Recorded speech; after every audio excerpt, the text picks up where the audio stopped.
जय महाकाल, जय मां महाकाली, हर हर महादेव। मैं पंडित अवधेश तिवारी और आज बात करने जा रहा हूं आपसे रावण के विषय पर। हम सभी कहते हैं रावण जो है बड़ा विद्वान था, चारों वेदों का ज्ञाता था, यह सत्य है। और भगवान शिव का परम भक्त था, यह भी सत्य है। परंतु क्या आप लोग जानते हैं कि रावण कुबेर का छोटा भाई था? क्या आप लोग जानते हैं कि इसको रावण नाम किसने दिया? और क्या आप लोग जानते हैं कि लंका का निर्माण किसने करवाया, कब करवाया और क्यों करवाया? और फिर रावण यदि इतना विद्वान था, ज्ञाता था, तो भगवान राम ने उसको क्यों मारा? आप कहेंगे सीता जी को प्राप्त करने के लिए। कुछ लोगों का यह भी मत है कि वह सीता जी को माता के समान मानता था। पर स्त्री को सुरक्षित रखना कोई रावण से सीखे। बहुत सारे विद्वान लोग अपना अपना तर्क देते हैं, परंतु सत्य क्या है, वास्तविकता क्या है, इसका ज्ञान जब तक हमें नहीं होगा तब तक हम यह नहीं जान पाएंगे कि रावण क्यों प्रत्येक वर्ष जलाया जाता है और हम लोग भगवान श्री राम का गुणगान प्रत्येक वर्ष क्यों करते हैं। कई लोग यह भी उदाहरण देते हैं कि रावण जो है भगवान शिव का परम भक्त था और भगवान को अपने मस्तक काट काट कर चढ़ाया उसने, क्योंकि जब मस्तक काटा तो रुधिर निकला, रक्त निकला और उस रक्त से भगवान शिव का अभिषेक किया, तो इसलिए भगवान शिव प्रसन्न हो गए। तो क्या यह सत्य है? इन सब विषयों पर चर्चा करेंगे और तब जानेंगे कि क्या हमें रावण को पूजना चाहिए, रावण को वो सम्मान देना चाहिए या नहीं देना चाहिए। और यदि नहीं देना चाहिए तो क्यों नहीं देना चाहिए। और एक बात और कहना चाहूंगा इसी में कि भगवान परशुराम भगवान नारायण ही तो हैं, तो फिर क्यों लोग उनको सम्मान नहीं देना चाहते? केवल हम ब्राह्मण ही क्यों उनकी पूजा करें, हम ब्राह्मण ही क्यों कहें भगवान परशुराम की जय?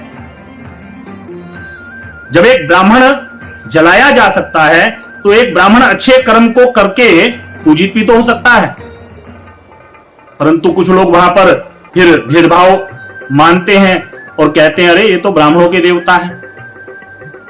पर मैं जो भी बात करूंगा बिल्कुल तथ्यों के आधार पर करूंगा, शास्त्रों के आधार पर करूंगा, प्रमाण के आधार पर करूंगा कि हमें जय परशुराम बोलने में शर्म नहीं होनी चाहिए, तो हमें जय लंकेश बोलने में शर्म आनी चाहिए। ब्राह्मण तो दोनों हैं, परंतु यदि हम जय परशुराम बोलते हैं तो यह हमारा मान सम्मान है। परंतु यदि हम जय लंकेश बोलते हैं तो यह ब्राह्मण का सम्मान नहीं है, यह एक राक्षस का सम्मान है। जो ब्राह्मण तो था परंतु राक्षस था, जिसने धर्म से युक्त नीति को नहीं अपनाया। इसलिए बने रहिए आप लोग इस वीडियो में और सभी तथ्यों पर बहुत ही सूक्ष्म रूप से प्रकाश डालते हुए आगे बढ़ूंगा और आप लोगों को बताऊंगा कि सत्य क्या है और असत्य क्या है। तो आइए प्रारंभ करते हैं। एक समय की बात है, भगवान श्री राम के दरबार में सभी ऋषि पहुंचे और जब सभी ऋषि मुनि पहुंचे तो भगवान ने खड़े होकर उनका स्वागत किया। भगवान सदैव ब्राह्मणों की पूजा करते हैं, चरण वंदना करते हैं, संतों की चरण वंदना करते हैं, ऋषियों की चरण वंदना करते हैं और सदैव ब्राह्मणों का आशीर्वाद प्राप्त करते रहते हैं। भगवान कहते भी हैं कि ब्राह्मणों के आशीर्वाद से ही मैं लंका पर विजय प्राप्त कर सका। तो आज जब इतने सारे ऋषि मुनि आए हैं तो भगवान कैसे अपने राज सिंहासन पर बैठे रहे? भगवान तुरंत उठे और उठकर सभी ब्राह्मणों को दंडवत प्रणाम किया, उनको दिव्याति दिव्य आसन पर बिठाया और यहां से चर्चा प्रारंभ हुई। चर्चा क्या प्रारंभ हुई कि युद्ध में भगवान आपने इतने बलशाली योद्धाओं को मारा, किसी ने किसी की चर्चा की, किसी ने किसी की चर्चा की, परंतु उन्हीं में एक महर्षि थे अगस्त्य जी। इन्होंने कहा कि प्रभु रावण से अधिक बलशाली तो उसका पुत्र इंद्रजीत था, जिसको लक्ष्मण जी ने मारा। भगवान ने अगस्त्य जी से कहा कि हे अगस्त्य जी, आप मुझे रावण के कुल में जितने भी योद्धा थे उन्होंने कैसे भगवान को प्रसन्न करके जो है वर पाया, किस प्रकार से उनका तेज बढ़ता चला गया, और किस प्रकार से वह विजयी हुए हैं, यह सारा वृतांत मुझे बताइए। अगस्त ऋषि कहते हैं, प्रभु आप तो अंतर्यामी हैं, आप तो सब कुछ जानते हैं, परंतु हे प्रभु आप लीला कर रहे हैं, यहां भी नाथ आप लीला दिखा रहे हैं, मुझसे पूछ रहे हैं, फिर भी आपने प्रश्न किया है तो मैं अवश्य उत्तर दूंगा, क्योंकि भगवान राम ने प्रश्न किया है। भगवान राम कहते हैं, कथम पितुश्चाप्यधिको महाहवे शुक्रस्य जेता हि कथम सराक्षसः वराश्वलब्ध्वा कथयस्य मेद्य तत्प्रेष्यतश्चास्य मुनीन्द्र सर्वम्। भगवान कहते हैं कि मुझे विस्तार पूर्वक बताइए। और मैं आपको ये क्यों बता रहा हूं, क्योंकि जब तक मैं रावण की उत्पत्ति का वृतांत आपको नहीं बताऊंगा तब तक आप समझ ही नहीं पाएंगे कि रावण पहले क्या था और बाद में रावण क्या हो गया। इसलिए यह बताना परम आवश्यक। अगस्त ऋषि भगवान को जो है रावण के कुल के बारे में बताने जा रहे हैं और कहते हैं कि ब्रह्मा जी के पुत्र जो है वह पुलस्त जी, जो कि बड़े ही गुणवान हैं, बुद्धिमान हैं, धर्मात्मा हैं, वेदों में पारंगत हैं। एक दिन यह महागिरी मेरु के निकटवर्ती राजर्षि तृणबिंदु के आश्रम में तप करने के लिए पहुंचे हैं। यह आश्रम ऐसे वन में है जहां पर सदैव मौसम ऐसा रहता है कि आप परेशान नहीं होंगे। इस स्थान पर जो है यह तप करने लगे तो देवताओं की कन्याएं, राजऋषियों की कन्याएं, महर्षियों की कन्याएं सभी यहां पर कौतूहल बसाने लगी। इनके आने से जो है इनके तप में बाधा पड़ रही थी, तो इन्होंने क्या किया, श्राप दे दिया कि आज के बाद जो भी कन्या यहां पर जिस स्थान पर मैं तप कर रहा हूं इस तप के स्थान पर आएगी और मेरे सामने पड़ेगी, वह मेरे सामने आते ही गर्भवती हो जाएगी। परंतु जो राजऋषि थे तृणबिंदु, इनकी कन्या को इस बारे में पता नहीं था और वह कन्या वहां पर पहुंच गई जहां पर पुलस्त जी वेदध्वनि कर रहे थे। जैसे ही पुलस्त जी की दृष्टि पड़ी इस कन्या पर तो यह गर्भवती हो गई। वह कन्या जान गई कि मेरे शरीर में बदलाव आ गया है। अपने घर आई, पिता ने भी देखा और पिता तृणबिंदु ने सब कुछ जान लिया, क्योंकि यह भी परम तेजस्वी थे, भगवान के भक्त थे, त्रिकालदर्शी थे। सब कुछ जान गए और जानने के बाद तुरंत अपनी कन्या को लेकर पुलस्त जी के पास पहुंचे और कहा कि हे पुलस्त जी, आप इस कन्या को स्वीकार करें। अज्ञानतावश ये आपके सामने आ गई, इसलिए आप इसको स्वीकार करें और इसको अंगीकार करके अपनी धर्मपत्नी बनाएं। तो पुलस्त जी ने जो है तृणबिंदु की कन्या को अपनी अर्धांगिनी बनाया है। पुलस्त जी को यह भी पता था कि मेरा ही अंश मेरी अर्धांगिनी के गर्भ में पल रहा है, तो उन्होंने एक दिन उसकी सेवा से प्रसन्न होकर क्या कहा, यस्मात् विश्रुतो वेदस् त्वयेध्यायतो मम तस्मा सविश्रवा नाम भविष्यति न संशयः। कहा यह पुत्र जो है जिस समय मैं वेदाध्ययन कर रहा था और तुम उसको सुन रही थी, इसलिए इसका नाम विश्रवा होगा। विश्रवा जी जब जन्म लिए तो जन्म लेने के बाद यह भी अपने पिता के समान महान विद्वान, समदर्शी और व्रत आचार में तपोनिष्ठ हुए। महर्षि अगस्त जी कहते हैं कि हे प्रभु, इन विश्रवा जी की ख्याति इतनी बढ़ी कि एक दिन भरद्वाज जी ने अपनी पुत्री का विवाह इनके साथ कर दिया। यहाँ पर लिखा भी है, ज्ञात्वा तस्य तु तद् वृत्ताम् भरद्वाजो महामुनि ददौ विश्रवसे भार्याम् स्वसुताम् देववर्णनीम्। और विश्रवा जी ने भी बड़ी प्रसन्नता के साथ भरद्वाज जी की पुत्री को स्वीकार किया है और इनके यहाँ एक पुत्र का जन्म हुआ है। और विश्रवा जी ने पहले ही भविष्यवाणी कर दी कि वह मेरे ही समान होगा और धनाध्यक्ष होगा और साथ में उसका नाम क्या होगा, तो वैश्रवण नाम से वह विख्यात होगा। अब विश्रवा जी का यह पुत्र जिसका नाम वैश्रवण है, और यह जन्म से ही धर्मात्मा हुआ। इसने जो है ब्रह्मा जी को प्रसन्न किया, अनेकानेक प्रकार से इसने जो है तप किया और ब्रह्मा जी को प्रसन्न किया। ब्रह्मा जी इंद्रादिक देवताओं को लेकर इसके सामने उपस्थित हुए और इसने कहा कि महाराज मुझे जो है आप लोकपाल बना दीजिए। ब्रह्मा जी ने इन्हें चतुर्थ लोकपाल नियुक्त कर दिया। और ब्रह्मा जी कहते हैं अयम वै लोकपालानाम चतुर्थम स्रष्टुमुद्यतः यमेन्द्र वरुणानां च पदम तव चेप्सितम्। कहा इंद्र वरुण और यम के साथ अब तुम चौथे लोकपाल कहलाओगे और यह पुष्पक विमान लो, इस पुष्पक विमान पर तुम बैठकर इधर उधर जा सकोगे। अब वरदान पाकर विश्रवण जी अपने पिता विश्रवा के पास आए और कहा कि मुझे लोकपाल होने का वरदान तो प्राप्त हो गया, परंतु रहने के लिए कोई स्थान नहीं है, इसलिए आप कोई उचित स्थान मुझे बताइए। तब विश्रवा जी ने ही इनको एक स्थान बताया। कौन सा स्थान बताया?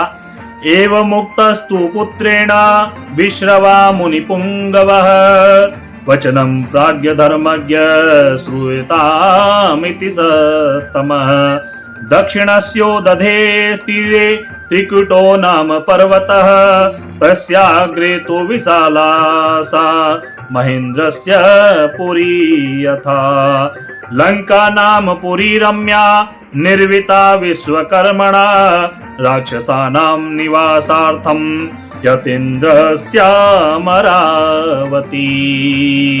कहा कि हे पुत्र, समुद्र के दक्षिण तट पर एक त्रिकूट नाम का पर्वत है और उसके शिखर पर एक विशालापुरी है।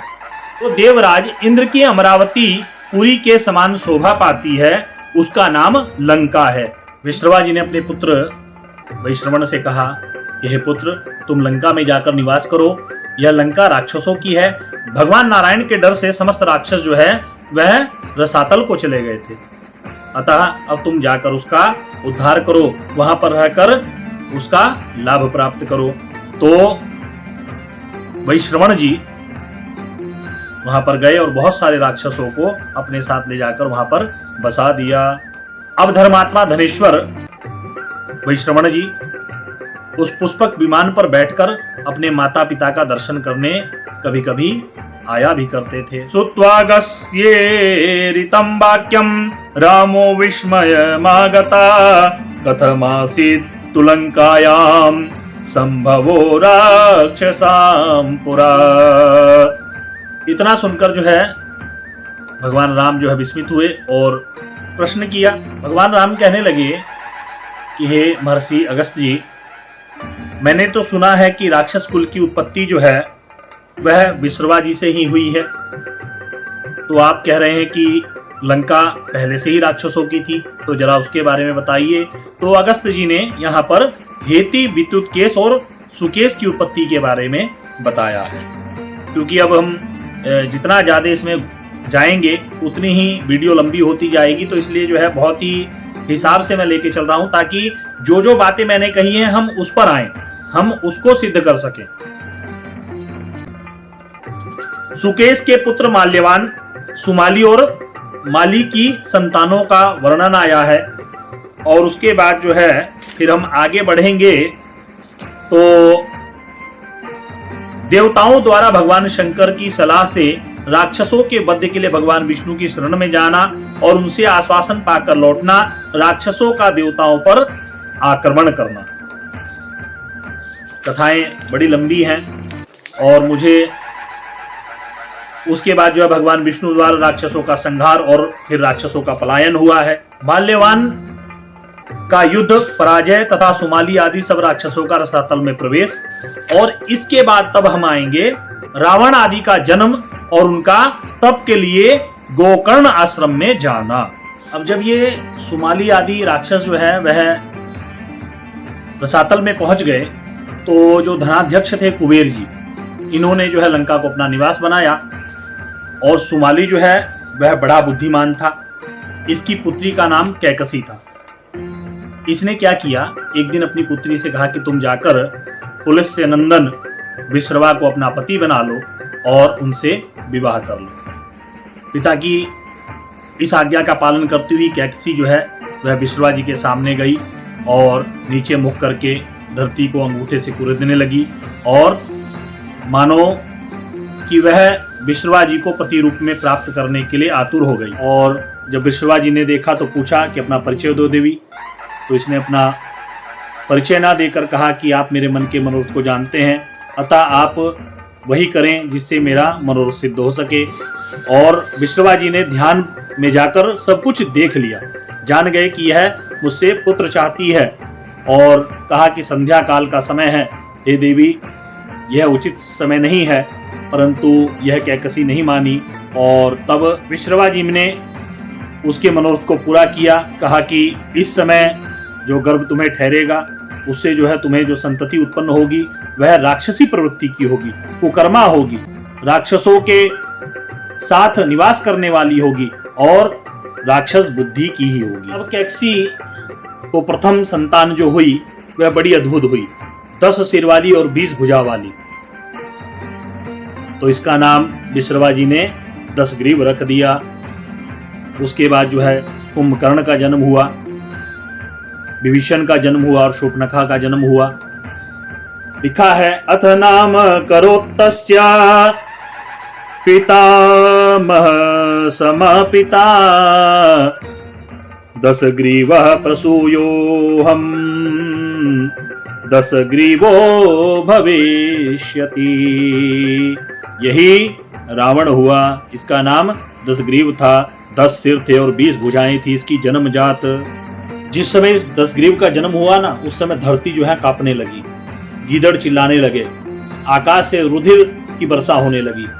ऐसे उत्पात हुए कि जिन उत्पातों को यहाँ पर बहुत विस्तार पूर्वक वर्णन भी नहीं किया जा सकता। अब समय आया तपस्या का। तो रावण ने, कुंभकर्ण ने, विभीषण ने, इन तीनों ने हजारों वर्षों तक तप किया। परंतु अब जब रावण ने देखा कि ब्रह्मा जी प्रसन्न नहीं हो रहे हैं, तो रावण ने अपना एक एक सिर काटकर अग्निकुंड में स्वाहा करना प्रारंभ किया। भी है कि 10 वर्ष सहस्त्रम तो निराहारो दशानन पूर्णे वर्ष सहस्रे तो शिरश्चाग्रो जुहावस। कहा कि जैसे ही सहस्त्र वर्ष यानी 1000 वर्ष पूरा होता तो यह एक सिर को काटकर अग्नि में स्वाहा कर देता। इस प्रकार 9 सिर ये काट चुका था। 10वां सिर जैसे ही काटने को रावण उद्यत हुआ, ब्रह्मा जी प्रसन्न हो गए और प्रसन्न होकर 10 ग्रीव के सामने जो है प्रत्यक्ष हो गए। प्रत्यक्ष होकर जो है कहा कि हे वत्स मुझसे वर मांगो। रावण ने कहा मुझे अमृतत्व प्रदान कीजिए। ब्रह्मा जी ने कहा देखो अमृतत्व किसी को भी नहीं मिल सकता, मैं भी अमर नहीं हूं, तो तुम कहां से होगे। तो रावण ने कहा कि ठीक है, अगर अमृतत्व आप नहीं दे सकते तो मैं ना गरुड़ से मरूं, नाग से, यक्ष से, दैत्य से, दानव से, राक्षस तथा देवताओं से अवध्य हो जाऊं सर्वदा के लिए। ब्रह्मा जी ने तथास्तु कह दिया और प्रसन्न होकर ब्रह्मा जी ने यह भी कहा कि जो तुमने अपने सिर काटे हैं वह सिर भी तुम्हें यथावत प्राप्त होंगे। साथ साथ जो है एक वरदान और ब्रह्मा जी ने दे दिया कि तुम अपनी इच्छानुसार रूप बदल सकोगे। कुंभकर्ण और विभीषण जी को भी उन्होंने वरदान दिया और इस कार्य से निवृत्त हुए।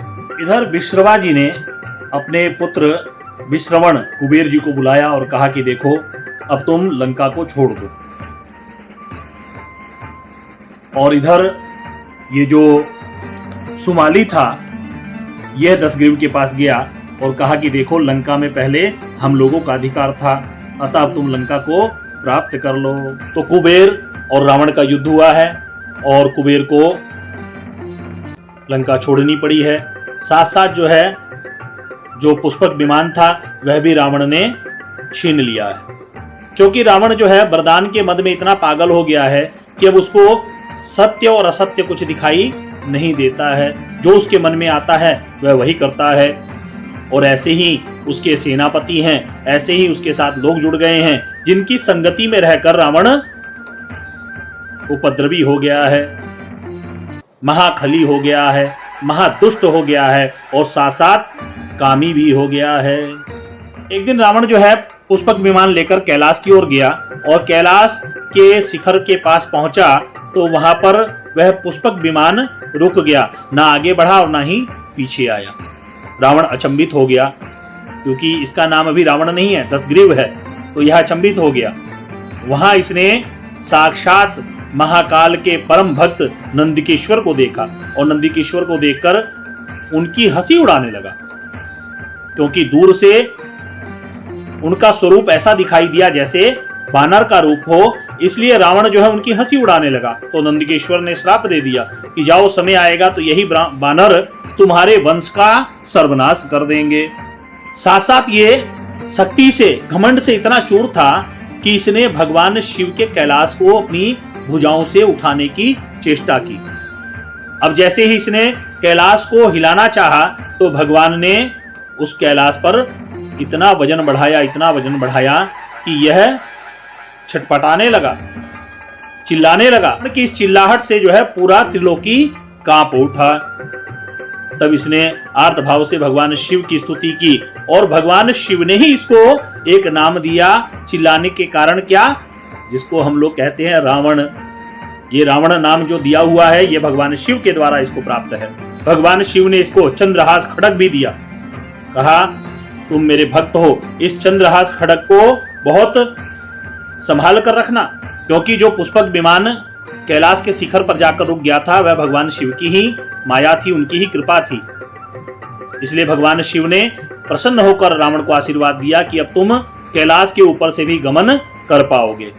इसके साथ साथ भगवान शिव से रावण ने अनेक वरदान प्राप्त किए और अभय हो गया। अब इस दुष्ट ने जो है देवताओं को, ऋषियों को, यक्षों को, गंधर्वों को मारना शुरू किया।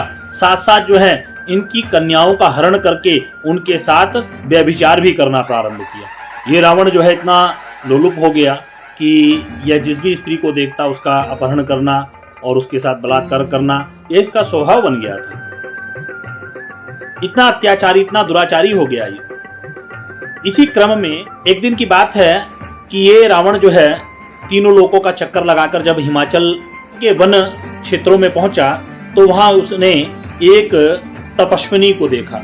उस तपस्विनी को देखकर जो है यह कामासक्त हो गया और ये कामासक्त होने के बाद उनके पास गया, उनसे उनका परिचय पूछा तो उन्होंने बताया, कुशोध्वजो नाम पिता ब्रह्मर्षि रतिमात्रभा बृहस्पति सुता श्रीमान बुद्ध्या तुल्यो बृहस्पते। देवी जी ने कहा कि अमित तेजस्वी ब्रह्मर्षि श्रीमान कुशोध्वज मेरे पिता हैं, जो बृहस्पति के पुत्र थे और बृहस्पति के ही समान थे। ये वेदवती जो है भगवान नारायण को पति रूप में प्राप्त करना चाहती थी और जैसे ही रावण ने वेदवती के बालों को पकड़कर खींचना चाहा, तुरंत वेदवती ने अपने हाथों से ही, जो कि तलवार के समान थे, उन्हीं हाथों से अपने बालों को काट दिया और मरने से पहले रावण को श्राप दिया कि जाओ, अगले जन्म में मैं ही तुम्हारे मृत्यु का कारण बनूंगी।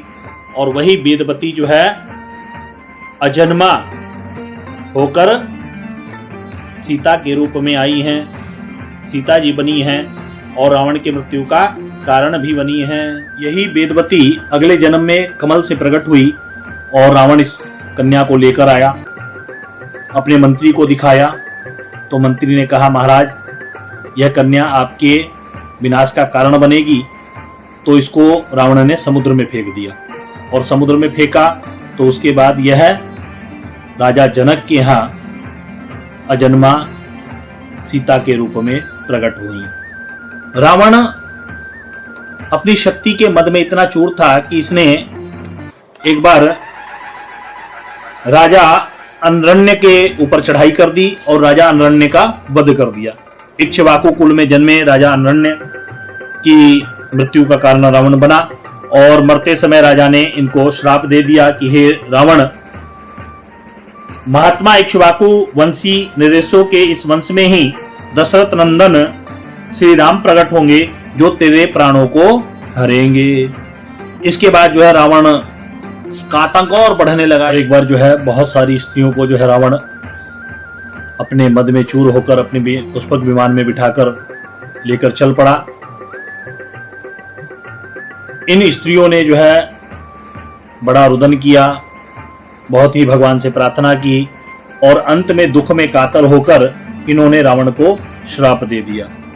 लिखा है यस्माद्वेष परयत्यासो रमते राक्षसाधम तस्माद् वै स्त्री कृत्येनैव वधं प्रास्यति दुर्मति। सभी ने एक साथ मिलकर जो है श्राप दे दिया कि जाओ तुम पर स्त्री के साथ रमण करते हो और उनकी इच्छा के विरुद्ध उनके साथ बलात्कार करते हो, तो वह समय भी आएगा जब स्त्री के कारण ही तुम मारे जाओगे। इसी के साथ साथ जो है इस दुष्ट रावण की दुष्टता की पराकाष्ठा यहीं नहीं रुकी। इसने रंभा नाम की अप्सरा के साथ भी बलात्कार किया। वह अप्सरा इस रावण को कहती रही कि मैं आपकी पुत्रवधू के समान हूं, नलकुंवर को मैं पति रूप में चाहती हूं, उनको मानती हूं, उनकी सेवा में रहती हूं। परंतु ये दुष्ट रावण नहीं माना और जबरदस्ती रंभा के साथ बलात्कार किया। रंभा वहां से छूटकर नलकुंवर के पास गई। नलकुंवर के पास जाकर जो है रंभा ने सारा वृतांत कह सुनाया। 2 घड़ी ध्यान लगाकर नलकुंवर ने सारा वृतांत जान लिया और रंभा के सामने ही हाथ में जल लेकर जो है कहा कि हे भद्रे, तुम्हारी बिना इच्छा के रावण ने तुम्हारे साथ जबरदस्ती की है। मैं श्राप देता हूं कि रावण आज के बाद किसी भी पराई स्त्री के साथ जबरदस्ती बलात्कार नहीं कर सकेगा। यदि वह इस प्रकार का आचरण करेगा तो उसी समय उसके सिर के 7 टुकड़े हो जाएंगे और वह मृत्यु को प्राप्त हो जाएगा। लिखा भी है कि अकामा तेन यस्मा त्वं बलात् भद्रे प्रदर्शिता तस्मात् स युवती मन्याम् न कामुपयास्यति यदा ह्यकामां कामार्तो धर्षयिष्यति योषिताम् मूर्धा तु सप्तधा तस्य सकली भविता तदा। तो जो व्यक्ति पुत्री के समान होने पर भी पुत्री न माने, उसे ब्राह्मण होने का भी कोई अधिकार नहीं है। उसमें भी यदि जिस स्त्री को आप कुदृष्टि से देख रहे हो वह स्त्री कह रही हो कि देखिए मैं आपकी पुत्री के समान हूं, पुत्रवधू के समान हूं, रिश्तों का आभास भी करा रही है, आपको बता भी रही है, और उसके बाद भी आप कामांध होकर, काम में आतुर होकर इतने अंधे हो जाएं कि आप रिश्तों को ही भूल जाएं, तो आप ना तो ब्राह्मण कहलाने के योग्य हैं, ना ही आप विद्वान कहलाने के योग्य हैं।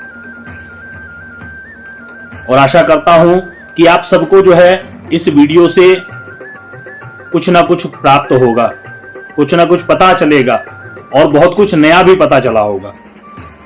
ऐसी बहुत सारी कथाएं हैं अभी, परंतु वही है कि बताने के लिए समय चाहिए और आजकल कोई इतना लंबा वीडियो देखता भी नहीं है, चाहता भी नहीं है देखना। अब वो बात करूंगा कि रावण की तो हम जय जयकार करते हैं कि जय लंकेश, जो कि इतना अभिमानी था, ज्ञानी था, विद्वान था, परंतु इस ज्ञान और विद्वान होने का क्या फायदा जिसमें आप संबंधों को ही भूल जाएं, जिसमें आप कामातुर हो जाएं, कामातुर होकर जो है यह भी विचार ना करें कि वाकई यह मेरी पुत्रवधू है। इसीलिए रावण ने सीता जी को स्पर्श नहीं किया, उनके साथ जबरदस्ती नहीं की, अन्यथा रावण इतना कामुक था कि वह सीता जी को छोड़ने वाला नहीं था। इसीलिए बार बार जाकर रावण कहता, देवी मान जाओ, मेरी पटरानी बन जाओगी। परंतु वही सीता मैया वेदवती थी जिन्होंने श्राप दिया था कि मैं ही तुम्हारी मृत्यु का कारण बनूंगी, मैं ही कारण बन के आऊंगी, और वही सीता माता के रूप में जनक जी के यहां पधारी। अब हम बात करेंगे भगवान परशुराम के विषय पर। तो भगवान परशुराम ने उन क्षत्रियों का संहार किया जो अताताई थे, जो ठीक ऐसे ही थे जैसे ये रावण था। समझने की आवश्यकता है, जानने की आवश्यकता है। यदि मैं भी गलत हूं ना, तो मुझे भी गलत बोलने की आवश्यकता है, मुझे भी गलत कहने की आवश्यकता है आप लोगों को। परंतु आजकल क्या है कि आप गलत हैं तो भी हम जय जयकार आपकी करते रहें तो अति उत्तम। अरे इससे बढ़िया, इससे विद्वान तो कोई है ही नहीं। इसलिए जो है विचार कीजिए कि विद्वता किसको कहते हैं, विद्वान कौन है।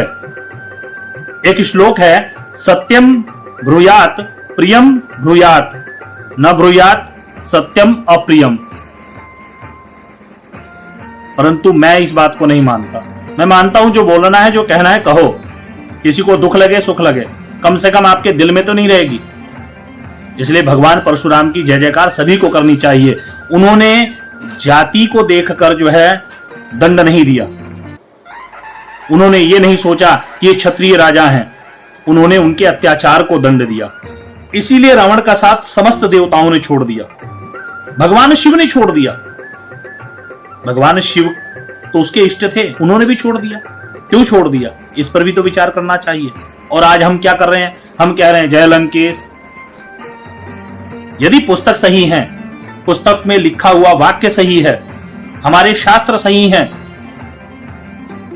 तो ये जितनी भी बातें लिखी गई हैं ये सब सत्य हैं। इसलिए ऐसे आताताई का, ऐसे दुराचारी का, ऐसे पापाचारी का या फिर ऐसे पूर्वज का हमें क्या फायदा, जिससे हमारी कीर्ति धूमिल हो। और रावण का पुतला जलाने का उद्देश्य मात्र इतना होना चाहिए कि हमारे अंदर के रावण को हम जला दें। वो जो राम जी है ना, जिन राम जी का हम भजन करते हैं, जिन राम जी का हम कीर्तन करते हैं, उन राम जी को हम यहां पर धारण करें, उनके जीवन की जीवनी को हम यहां पर धारण करें। तब हमारा रामायण को पढ़ने का, रामायण को भजने का और भगवान श्री राम का नाम लेने का उद्देश्य पूरा होगा। वह समस्त ब्राह्मण पूजनीय है, वह समस्त योद्धा पूजनीय है, और मैं तो कहूंगा चारों वर्ण ही पूजनीय है, क्योंकि भगवान तो कहते हैं चारों वर्ण मेरे ही स्वरूप हैं। तो इसलिए चारों वर्ण अपने अपने स्थान पर पूजनीय हैं। इसमें आप जातिवाद, वर्णवाद या फिर किसी भी प्रकार का कोई अपवाद ना रखें। जो गलत है वह गलत है, जो सही है वह सही है। सभी को जय महाकाल, जय महाकाली, हर हर महादेव। आशा करता हूं यदि आप इस वीडियो को पूरा देखेंगे तो आप लोगों को अत्यधिक आनंद आएगा और पता चलेगा कि सही क्या है और गलत क्या है। इसी मंगल कामना के साथ कि आप सभी लोग स्वस्थ रहेंगे, मस्त रहेंगे, जबरदस्त रहेंगे, महाकाल की भक्ति से जन कल्याण के कार्यों को करते हुए अपने अपने कार्यों में व्यस्त रहेंगे और समझेंगे कि रावण किस प्रकार का कुकर्मी व्यक्ति था। सभी को पुनः एक बार जय महाकाल, जय महाकाली, हर हर महादेव।